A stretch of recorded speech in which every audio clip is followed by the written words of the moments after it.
take up our information and consent calendar, items G1 through 10. Do we have any items to be pulled off by board members? G7, please. G7. Okay. G5.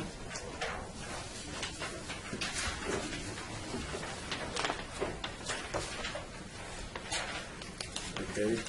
Any others? We will entertain a motion to adopt the balance of the consent calendar. So moved. So we have a motion by Mr. Henshaw. Is there a second? Second. Second by Mr. Hammond. Before we vote on, is there any comments to be made on the consent calendar by members of the audience? Hearing none, then all those in favor say aye. Aye. Opposed? Motion is unanimous, and then we'll go to item G5. Tom? Well, I was just wondering, this company that's going to inspect the landfill, where does the sanitation board get involved with this? Isn't this under the umbrella of the sanitation board?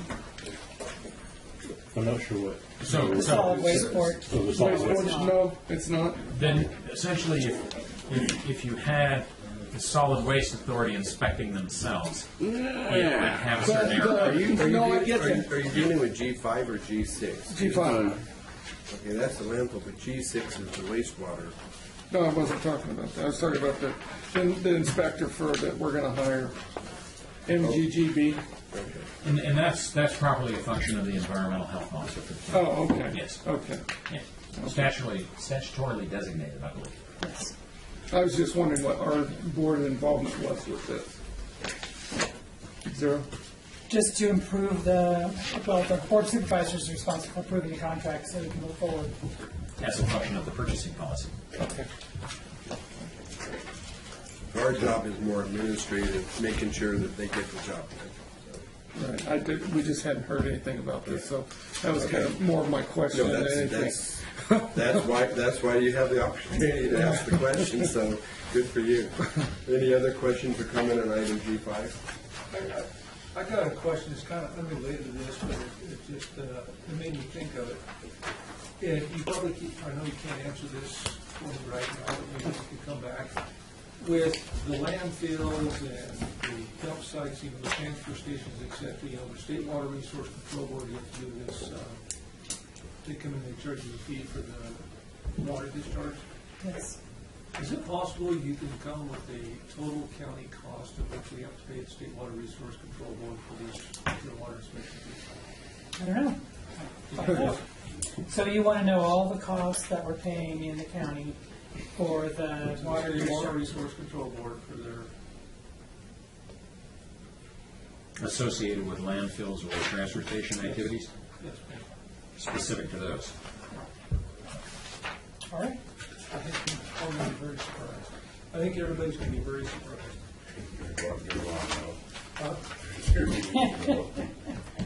It all goes back to the groundwater and everything else. Okay, yeah, if you could do that, I would be interested in knowing that too. That's a great question. It'll be interesting. Yes, it will be. Soft Having period. served regional waterfall, I can tell you that that's just a fraction, a tip of the iceberg, what you can deal with the state board. Yeah. Did you have any other questions? Okay. If not, then we'll entertain a motion for approval of item G5.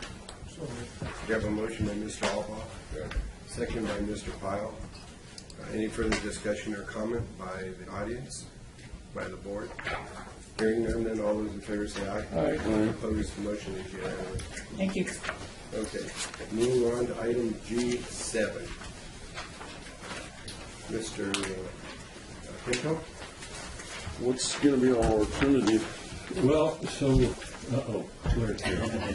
So as the board knows, this is the second time that we've bid out this project. We revised the scope of work on this second bid. And I'll remind the board, our original engineer's estimate was, I think, between $500,000 and $700,000. We reduced the scope of that, and we received one bid for almost $1.4 million. So Larry, Pete, and I consulted with our architects who prepared the bid specifications. They're dumbfounded by it, by the bid. I think, and Larry may want to address this a little further, but I think the bidding process is public, and in a small community like ours, where there's a very limited number of subcontractors and primary contractors, I think the contractors can't help but know who's bidding and who's not bidding, and that's why this bid, I think, came up at almost 3 times our engineer's estimate. By the action that the board's taken in the past, we're authorized to rebid without any further action. That's what we intend to do. We've been talking with the architects about slightly revising the scope, but largely I think we just had a bidding failure here without having competitive bids. And 2 local contractors contacted me after this who did not bid, who were potential bidders, and indicated that had they done so, their numbers would have been drastically less than what this is. So I think at this point, I think the best thing to do is rebid the project. Why were they hesitant to bid? It didn't get a real clear answer on that. Activity certainly has increased in the area. I think getting subcontractor. They're busy.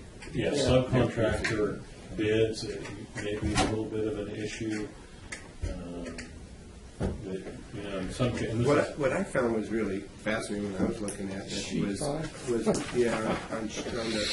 the contractor bid sheet where they had item number 1 was mobilization and bonding. Was 160. Right. Just to even before you even pick up the first hammer or do anything, it's $162,000 to start the this project. is not a project where we're bringing in skyscrapers, cranes to do pile driving or anything. This is not a huge mobilization effort, but I don't know. You could do a lot of remodeling for $162,000. That's the way I just.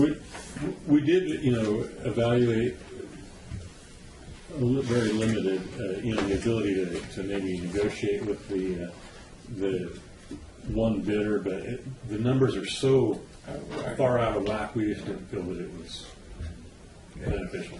Well, hang in there, keep trying to make it happen. So, Larry, you want to add anything to? No, that's pretty much it. The consultant is going to check with some contractors down in their area to see if there's a reason why. We had one down there that pulled out plans but never bid it. So they were going to do a little reach out to see if there was some reason people weren't bidding. But I think, like what you said, it's the majority of it's everybody's busy. And another thing I wanted to point out is, unlike a private party, if we could go out and bid, this in components, Right. I think we'd be much more competitive price-wise. But some of the bidding laws preclude that until we get these, reject all these bids. And so, I think if we're unsuccessful in the next time, I think what we'll try to do is segment this out into. Where rather than paying somebody to be a general, we essentially act as our own general. We'd hire the HVAC contractor, and if council will let us do that.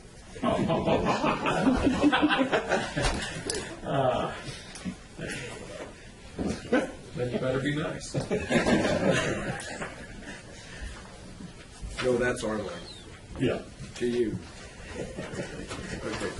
So let's, I guess the action before us is to reject the bid, so I need a motion to do so. I'll make that motion. We have a motion by Mr. Hemphill, Mr. Hammond, second by, did you say? Yes. By Mr. Hemphill.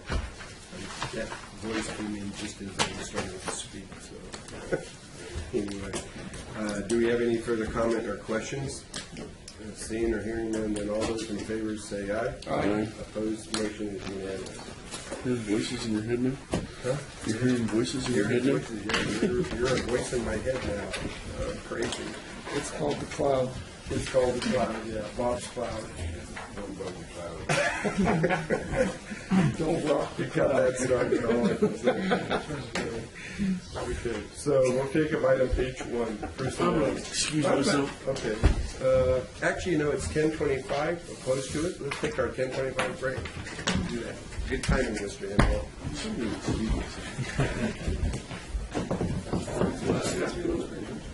I just looked at it.